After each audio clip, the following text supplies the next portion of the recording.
नमस्कार, आप देख रहे हैं वीके न्यूज और मैं हूं आपके साथ मयंक गौर। सीएए के लागू होने के बाद जहां एक ओर इसका पुरजोर विरोध हो रहा है तो वहीं दूसरी ओर एक पक्ष इसका समर्थन भी कर रहा है।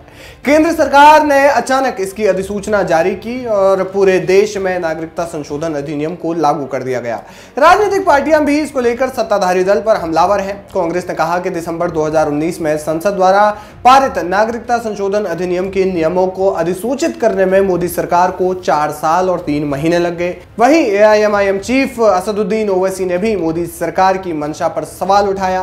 कांग्रेस सांसद दिग्विजय सिंह ने कहा कि भाजपा का एकमात्र उद्देश्य हर मुद्दे को हिंदू मुस्लिम बनाना होता है। वहीं सपा सुप्रीमो अखिलेश यादव की बात की जाए तो उन्होंने कहा कि जब देश के नागरिक रोजी रोटी पाने के लिए बाहर जाने पर मजबूर हैं तो दूसरों के लिए नागरिकता कानून लाने से क्या होगा। कुल मिलाकर बीजेपी को समर्थन देने वाले लोग इस बिल को देश के लिए बेहतर बता रहे हैं, लेकिन राजनीति से परे एक समुदाय ऐसा भी है जो इस बिल के लागू होने पर खुश है, जश्न मना रहा है, नाच रहा है, गा रहा है। वो इसलिए खुश है क्योंकि उन लोगों को यकीन है कि अब उन्हें नागरिकता मिल जाएगी। यह समुदाय है पश्चिम बंगाल का मतुआ समुदाय। इस समुदाय के लोगों ने तो यहां तक कह दिया है कि उनके लिए आज स्वतंत्रता दिवस है। सोमवार को जैसे ही मोदी सरकार ने सीएए की अधिसूचना जारी की, वैसे ही देश भर से इसमें अलग अलग प्रतिक्रियाएं आने लगी, जिसमें मतुआ समुदाय को खुशी मनाते हुए देखा जा सकता है।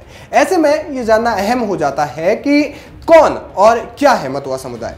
मूल रूप से बांग्लादेश से आने वाले मतुआ समुदाय के लोग हिंदू ही हैं, लेकिन ये हिंदुओं का एक कमजोर वर्ग है। कहा जाता है कि देश के विभाजन के समय और फिर बांग्लादेश युद्ध के दौरान बड़ी संख्या में मतुआ समुदाय के लोग भारत में आ गए और फिर यहीं बस गए थे।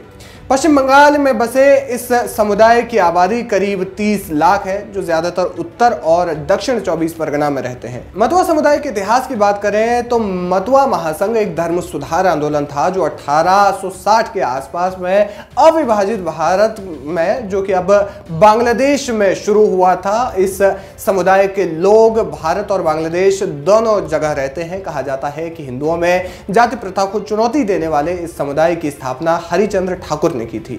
हरिचंद्र ठाकुर का इस समुदाय में इतना वर्चस्व था कि लोग उन्हें भगवान मानने लगे थे। अब इस समुदाय के लोगों को भारत की नागरिकता मिलने की पूरी उम्मीद है, यानी कि मोदी सरकार के सीएए लाने के फैसले को लेकर उन्होंने खुशी जाहिर की है और इस समुदाय का खुशी खुशी स्वागत किया है। वैसे क्या कुछ कहना चाहते हैं आप इस खबर पर, हमें कमेंट करके जरूर बताएं, क्योंकि इस समुदाय से बताया जा रहा है कि बीजेपी को भी आने वाले चुनावों में इससे बेहतर फायदा मिलने की उम्मीद है।